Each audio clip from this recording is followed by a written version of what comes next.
بلاد الشام. كم بعيد الشام عن مكة؟ Ibu baginda berada di Mekah, tetapi cahaya yang keluar bersama dengan Nabi Muhammad itu terpancar sehingga ke bumi Syam, daripada Mekah ke bumi Syam. ونزل مقطوع السرة مختونا.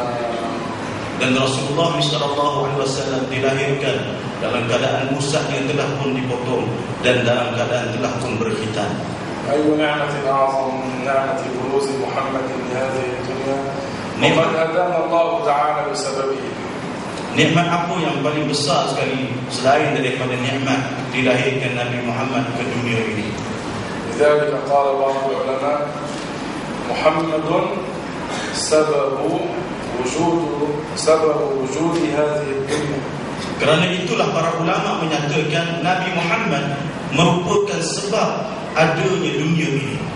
معناه الله تعالى خلق هذه الدنيا ليظهر صفوتها محمدا. Makna kata tersebut adalah Allah Ta'ala menjadikan Nabi Muhammad ini untuk menunjukkan akan kejernihan dan kebaikan dunia ini. كيف لا نحتفل بمولده وأثناء هذا الحفل نتكلم عن سيرته. Bagaimana pula kita tidak meraihkan Maulid Nabi sedangkan pada perayaan sebegini kita menyebut namanya, وعن أخلاقه dan kita menceritakan tentang akhlak baginda, وعن جهاده dan menceritakan tentang perjuangan Rasulullah, وعن صبره dan menceritakan tentang kesabaran baginda, وعن دين عشيرته ووضعه.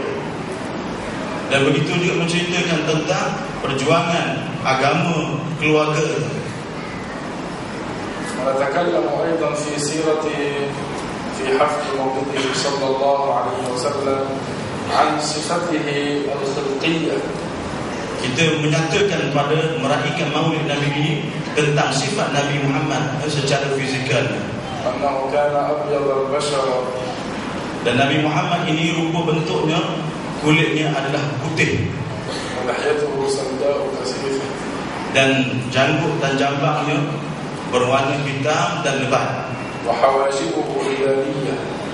dan keningnya berbentuk hilal, وسواد عينيه أسود وبياضه أبيض. dan bahagian matanya di bahagian hitamnya jelas kelihatan kehitamannya, bahagian putih juga jelas kelihatan keputihannya. وأنفه مرتفع مع دقة. أنفه. Dan hidung Rasulullah SAW mancung.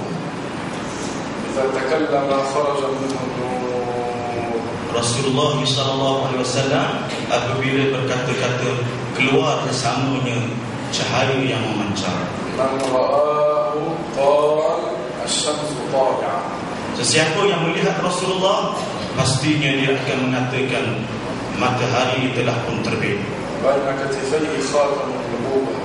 Di antara kedua bahunya terdapat cop khatimun nubuwah.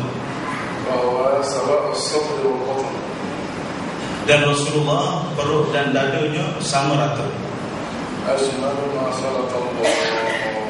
Makhluk yang paling cantik yang diciptakan oleh Allah. أجمل من يوسف الصديق. Rasulullah lebih cantik daripada Nabi Yusuf. يوسف عليه السلام كان إذا مشى تلألأ نور وجهه على الجدران. Nabi Yusuf kecantikannya apabila dia berjalan, cahayanya memantul-mantul di bahagian dinding. محمد أجمل. Tapi Rasulullah lebih cantik daripada itu. نصف الجمال الله تعالى أعطاه ليوسف. أعطى الله الجمال كله لمحمد. Separuh kecantikan itu diberikan kepada Nabi Yusuf, dan seluruh kecantikan itu diberikan kepada Nabi itu dengan besar kita Muhammad sallallahu alaihi wasallam. كيف لا نحتفل بمولده ونحن في حفل المولد نذكر الناس بنسبه صلى الله عليه وسلم باسمه ونسبه. Bagaimana pula kita tidak meraihkan Maulid Nabi sallallahu alaihi wasallam sedangkan di dalamnya kita menceritakan tentang nasab keturunan junjungan besar Nabi Muhammad. ونعلم الناس كبارا وصغارا حبه صلى الله عليه وسلم. Dan dalam perayaan Maulid ini kita mengajar kepada seluruh yang hadir, kecil ataupun besar, supaya cinta, menanamkan rasa cinta kepada Rasulullah. وعلم كذلك في حفل مولده عقيدته صلى الله عليه وسلم. Begitu juga di meraihkan Maulid Nabi ini, kita menceritakan tentang akidah Nabi Muhammad sallallahu alaihi wasallam. التي أوصى نبينا صلى الله عليه وسلم بالثبات عليها. Yang mana Nabi Muhammad, Nabi kita telah mewasiatkan kepada kita agar kekal di dalam akidah tersebut. وجعلها الله تعالى مفتاح الجنة. Dan Allah Ta'ala telah menetapkan bahawa ianya, akidah itu adalah kunci kepada syurga. بدون صحة العقيدة لا يقبل الله تعالى أي عمل يعمله الإنسان. Tanpa kebenaran akidah, maka sama sekali Allah Ta'ala tidak menerima amalan kebaikan yang dilakukan oleh mana-mana manusia. لأن العقيدة الإسلامية أساس الدين. Kerana akidah Islamiah itu merupakan asas agama. لذلك ظل رسول الله صلى الله عليه وسلم 13 سنة في مكة المكرمة يعلم التوحيد. Kerana itulah kita dapati bahawa Nabi Muhammad sallallahu alaihi wasallam berada selama 13 tahun di kota Mekah untuk apa? Untuk mengajar ilmu tauhid. وعلى هذا سار أصحابه من بعده. Dan begitulah perjalanan yang diikuti oleh para sahabat selepas baginda. قال الصحابي الجليل جندب بن عبد الله. Berkata seorang sahabat yang mulia bernama Jundub bin Abdullah, كنا نأتي النبي صلى الله عليه وسلم ونحن فتيان حساورة. kata beliau, kami datang kepada Nabi Muhammad sallallahu alaihi wasallam ketika itu kami dalam keadaan anak-anak kecil yang belum balik lagi. Iaitu belum balik, hampir kepada untuk sampai ke tahap balik. فيعلمنا الإيمان ولم يعلمنا القرآن. Maka Rasulullah SAW mengajar kami tentang keimanan dahulu dan belum lagi diajar akan Al-Quran. ولما تعلمنا القرآن ازددنا به إيمانا. Dan apabila kami mempelajari Al-Quran selepas daripada itu, maka bertambahlah keimanan kami. لذلك لما سئل رسول الله صلى الله عليه وسلم عن أفضل الأعمال قال إيمان بالله ورسوله. هذا رواه البخاري في الصحيح. Kerana itulah Rasulullah SAW apabila ditanya tentang amalan yang paling mulia, maka Rasulullah SAW menjawab, amalan yang paling mulia adalah beriman kepada Allah dan Rasulnya. Hadis ini diriwayatkan oleh Imam Bukhari dan Muslim. وهذا الوفد من الأشعريين من أهل اليمن الذين جاءوا إلى النبي صلى الله عليه وسلم ليسألوه عن بدء الخلق. ما هو أول الخلق؟ بدء العالم. Dan peristiwa yang mana golongan Al-Asy'ariyun daripada Yaman datang kepada Rasulullah SAW mahu bertanya tentang soalan, apakah makhluk pertama yang dijadikan oleh Allah? قبل أن يجيبهم قدم ما هو أهم ثم أجابهم. Sebelum Rasulullah menjawab soalan mereka tersebut, makhluk pertama yang dijadikan oleh Allah itu apa? Rasulullah telah memberikan penjelasan yang lebih penting daripada itu. قال كان الله ولم يكن شيء غيره. Maka Rasulullah bersabda, Allah Ta'ala telah sedia ada dan selain daripada Allah Ta'ala belum lagi ada. وكان عرشه على الماء. Dan arasnya, aras Allah Ta'ala itu di atas air. معناه أول ما خلق الله الماء ثم العرش. لكن الرسول قدم لهم علم التوحيد أولا. هذا الحديث في صحيح البخاري. Jadi makhluk yang pertama dijadikan oleh Allah adalah air. Tetapi Rasulullah menjawab tentang ilmu tauhid dahulu, yang berkaitan dengan akidah dahulu, baru dijawab soalan tersebut. كان الله ولم يكن شيء غيره. معناه في الأزل قبل خلق الخلق لم يكن إلا الله. لم يكن شيء غيره سبحانه. لا ماء ولا عرش ولا فضاء ولا جنة ولا نار ولا نور ولا ظلمات. Hadis tersebut kerana Allah walam yakun syai'un ghairu, bermaksud bahawa Allah Ta'ala telah sedia ada pada azali lagi, yang mana pada azali belum ada lagi makhluk yang dijadikan. Arash belum ada lagi, air belum ada lagi, dan tempat serta yang lain belum wujud lagi. ثم خلق الله تعالى المخلوقات. Kemudian barulah Allah Ta'ala menciptakan makhluk. بعد أن خلق الخلق لا زال كما كان. Dan selepas Allah Ta'ala mencipta makhluk-makhluk, Allah Ta'ala sendiri seperti sedia kala tidak berubah. وفي معنى هذا الكلام يقول سيدنا علي رضي الله عنه وهو الخليفة الراشد الرابع: كان الله ولا مكان وهو الآن على ما عليه كان. Atas inilah Sayyidina Ali karramallahu wajhah, iaitu merupakan khalifah yang keempat, menyatakan yang bermaksud Allah Ta'ala telah sedia ada tanpa bertempat, dan selepas dia mencipta tempat, dia sedia kala tanpa bertempat.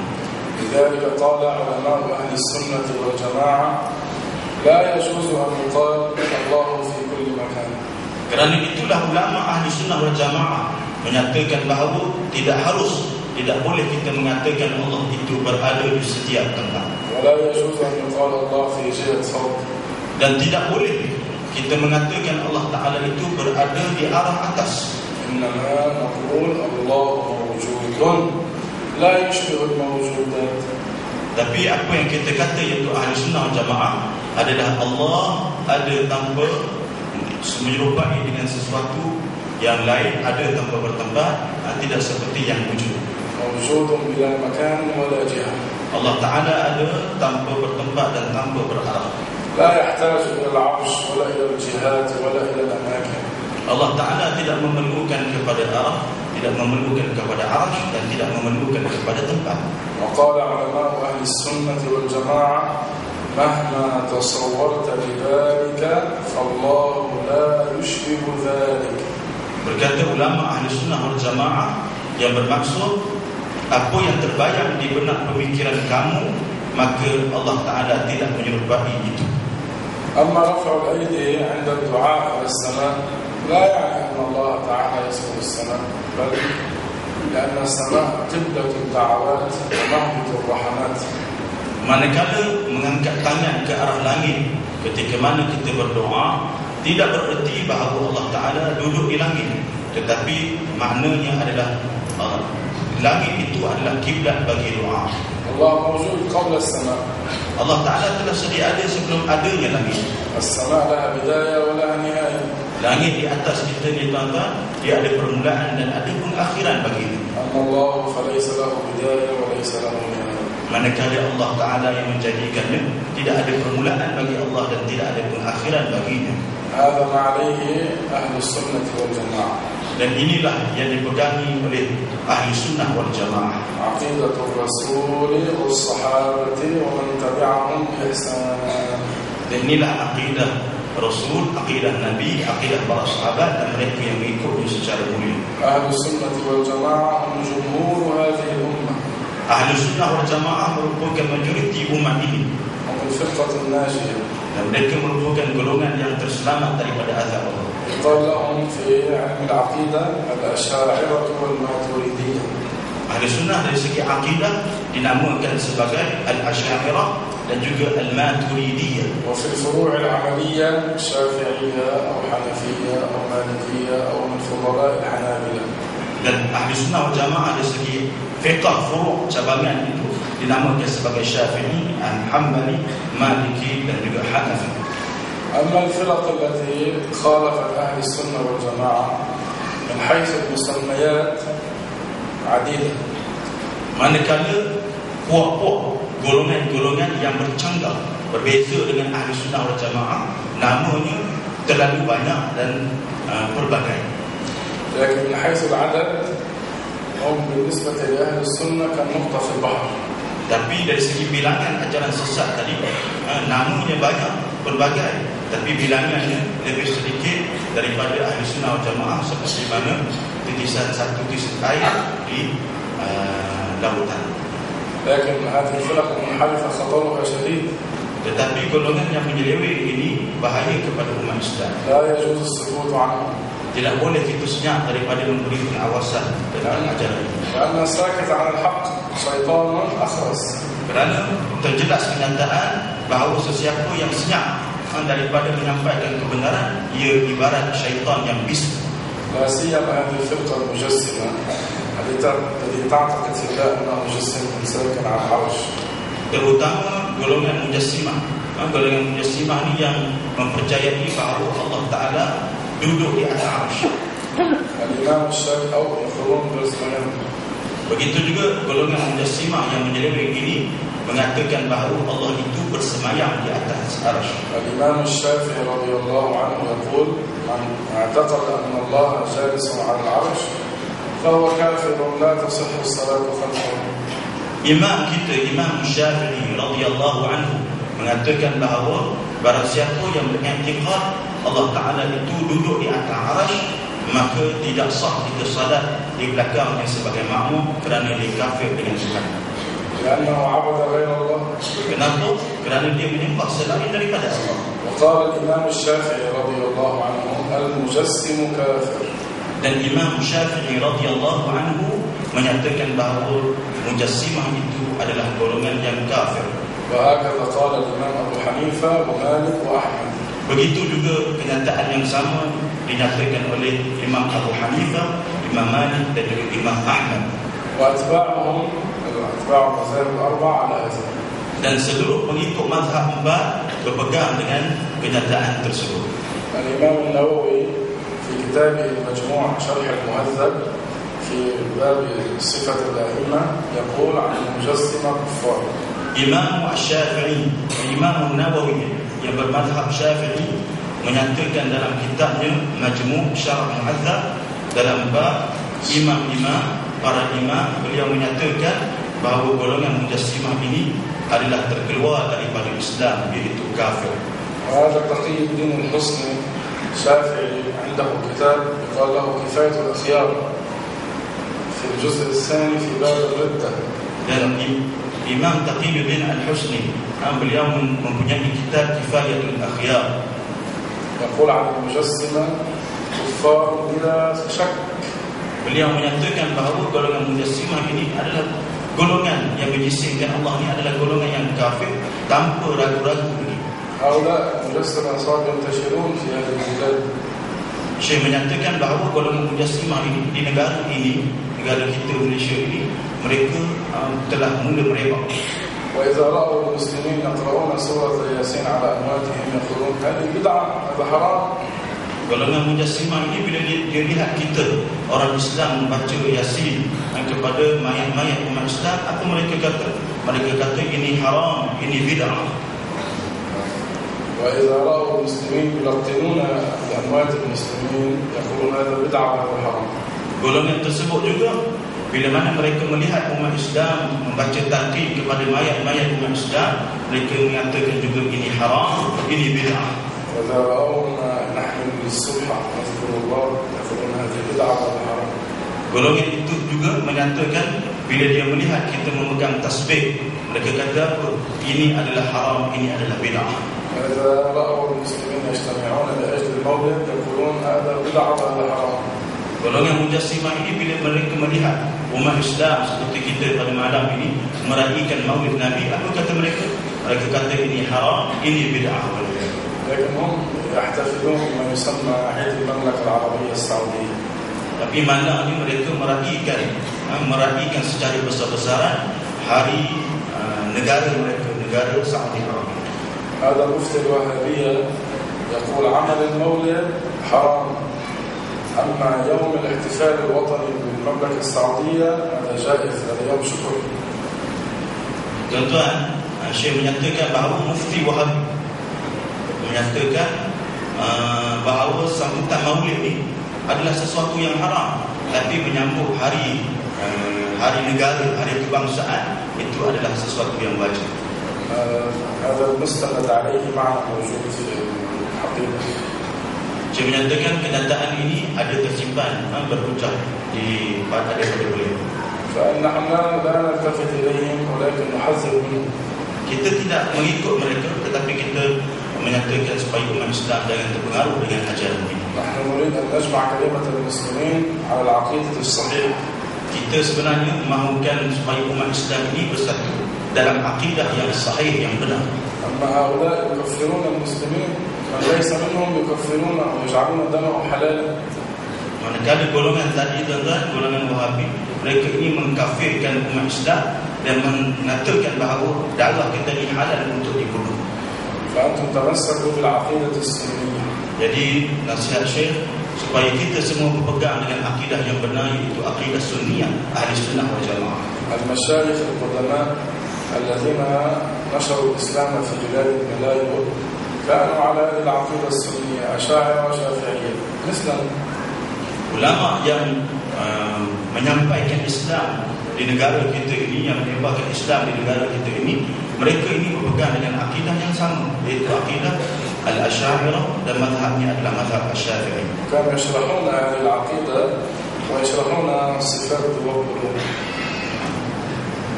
Mereka ulama-ulama ahli sunnah ini, mereka mengajar tentang akidah dari akidah ahli sunnah wal jamaah Asy-Syafi'iyah dan mengajar tentang ilmu yang dipanggil sebagai sifat 20. لما كان يتكلم المشايخ في العقيدة كان حال المسلمين أقوى. Dan apabila masa zaman dulu tuan-tuan, para ulama kita, untuk guru kita ni banyak menyatakan, banyak menceritakan tentang ilmu akidah, umat Islam waktu itu kuat. أما اليوم قل من يتكلم في هذا. Maknanya zaman sekarang kurang orang yang bercakap tentang ilmu akidah. لذلك هذه الفرق المنحرفة ازداد عددها.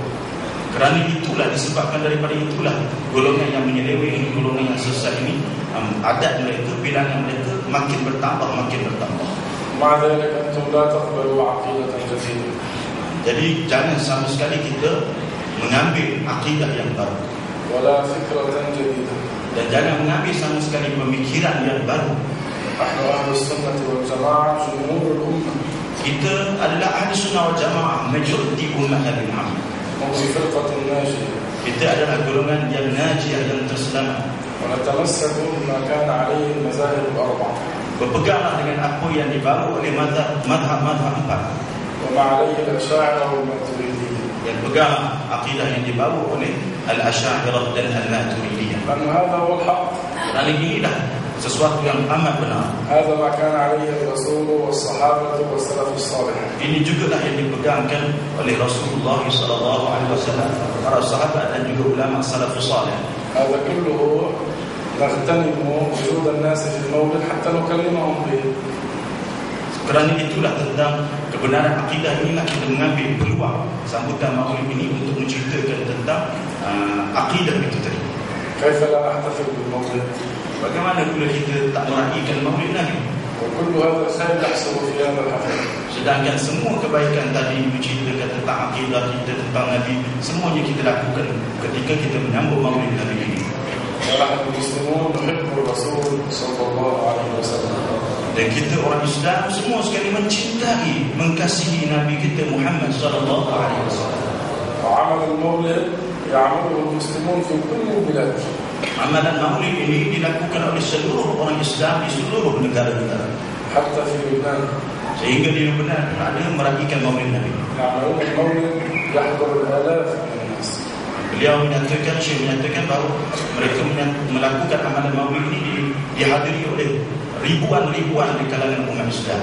طلاب الإمام الشيخ المحدث عبد الله الهروي رضي الله عنه يحتفلون بالمولد في لبنان كذلك. Begitu juga anak murid kepada Al-Allamah Syekh Abdullah Al-Harawi rahimahullah, anak-anak murid beliau juga meraihkan maulid Nabi SAW di Lebanon. يحضرون احتفال كبير في كل المناطق في كل المحال. Mereka menyediakan untuk meraihkan maulid Nabi SAW secara besar-besaran di seluruh tempat. ويدعون الناس إليه. Dan dia jamaah Syekh ini, Syekh Abdullah Al-Harawi, mengajak seluruh umat Islam supaya menghadiri sambutan maulid ini. منذ شهر تقريبا رأى شخصا في المنام النبي صلى الله عليه وسلم في لبنان. Syekh menyatakan bahawa bulan lepas jemaah Syekh Abdullah Al-Harawi ini, antara mereka dapat melihat junjungan besar Nabi Muhammad SAW di dalam tidurnya. ومعهم سيدنا أبو بكر والسيدة خديجة والسيدة عائشة. Dia melihat Rasulullah SAW bersama dengan Sayyidina Abu Bakar dan juga Khadijah dan juga Aisyah radhiyallahu anha. والرسول معه بطاقة. Dan dalam mimpi itu dia melihat Rasulullah ni ada kad, pada Rasulullah tu ada satu kad. مكتوب عليها محمد حبك يجمعنا. Dalam kad itu tertulis iaitu Muhammad, cinta kami kepadamu wahai Muhammad mengumpulkan kami dan menyatukan kami. ويضعها في ظرف. Kemudian Rasulullah SAW dalam mimpi tersebut meletakkan kad tersebut di dalam sampul surat. ويدعو الناس بحضور حفل المولد عند طلاب الشيخ عبد الله الهروي. Dan daripada sampul surat itu diberikan kad jemputan kepada orang ramai supaya menghadiri sambutan Maulid sallallahu alaihi wasallam ini yang dilakukan oleh anak-anak murid Syekh Abdullah Al-Harawi. محمد حبك يجمعنا. Satu sebagian tuan-tuan, Muhammadun hubbuka yajma'una. Wahai Muhammad, cinta kami kepadamu menyebabkan kami bersatu padu. محبتنا لك توحدنا. Iaitu cintanya kami kepadamu wahai Muhammad menyebabkan kami menjadi umat yang satu. حتى في استراليا نحن في دار الفتوى كل عام نحتفل بالمولد ويأتي كثير من الناس. Sehingga kan di tempat Syekh iaitu di Australia, beliau juga melakukan Maulid Nabi sallallahu alaihi wasallam dan dihadiri oleh ramai ribuan daripada kalangan umat Islam. هذا العام سنعمل الحفل في قاعدة الرياض الرياضية. Di Australia, Syekh menyatakan bahawa beliau akan melakukan membuat perayaan Maulid Nabi ini di satu tempat namanya Olympic Park. هذا قاعة فيها يسع أكثر من 4,000 شخص. Stadium ini ataupun tempat ini boleh memuatkan ratusan ribu daripada orang yang hadir. يأتي من كل الجاليات.